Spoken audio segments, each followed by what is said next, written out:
నమస్కారం. Welcome to news local. Mandapeta Sri Vasavi Kanyaka Parameswari ఆలయంలో బుధవారం శ్రీరామ సత్యనారాయణ స్వామి వారి సామూహిక వ్రతాలు వైభవంగా నిర్వహించారు. మండపేట శ్రీరామ సత్యనారాయణ స్వామి వారి శాశ్వత అన్న సమారాధన కమిటీ 6వ వార్షికోత్సవం తొలి ఏకాదశి పర్వదినం సందర్భంగా కమిటీ మండపేట ఆర్యవైశ్య సంఘం ఆధ్వర్యంలో నిర్వహించిన సామూహిక వ్రతాలను 150 మంది దంపతులు ఆచరించారు. అనంతరం అన్నప్రసాద వితరణ చేశారు. ఈ కార్యక్రమంలో కాళ్ళకూరి శ్రీరామ నాగేశ్వరరావు, గ్రంథి నమశివాయ, చెన్నా రాంబాబు, భువనగిరి సతీష్, చెక్కా రాంబాబు, చెన్నా వీరపండు, కోరపాటి ప్రసాద్, గ్రంథి రంగ, మోటమర్రి భవానీ శంకరం, మన్యం ప్రసాద్, మన్యం మహేష్, కాళ్ళకూరి పెద్దరామ, బోడ వీర్రాజు, భువనగిరి రామకృష్ణ, బలభద్రపు భద్రరావు తదితరులు పాల్గొన్నారు.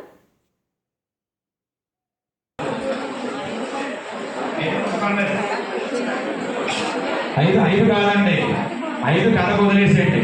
ఏదైనా ఎక్స్ట్రా అది కాకుండా ఉన్నట్లయితేనే కొట్టమని చెప్పారు. ప్రసాదాన్ని తిరస్కరించకూడదు. అలా తిరస్కరిస్తే ఇటువంటి దుష్పరిణామాలే వస్తాయి చూడండి చెప్పగా మహారాజు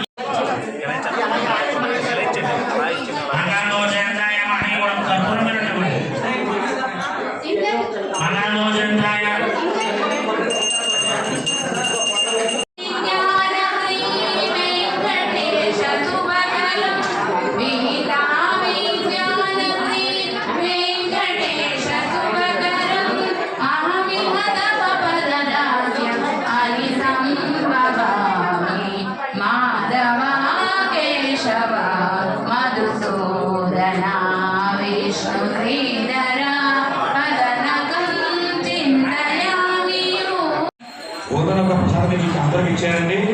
ఎదురుకుండా పెట్టుకోండి. ఏదైనా ఫలము ఇచ్చినట్లయితే ఒక 4 పళ్ళు పక్కన పెట్టేసుకోండి.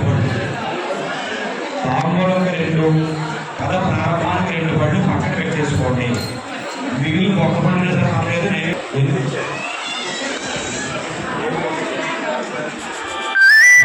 కాకుండా ఏదైనా ఉంటే మాత్రం ఎవరికో కమిటీకి అప్పచెప్పండి, కొట్టేసి తెస్తారు. మీరు లేచినట్లయితే మళ్ళీ పడిపోతాయి కనుక ఏదైనా ఎక్కువ తెచ్చుకున్న వాళ్ళైతేనే అభ్యంతరం ఏమీ లేదు. లేకపోతే ప్రసాదం పెట్టచ్చు.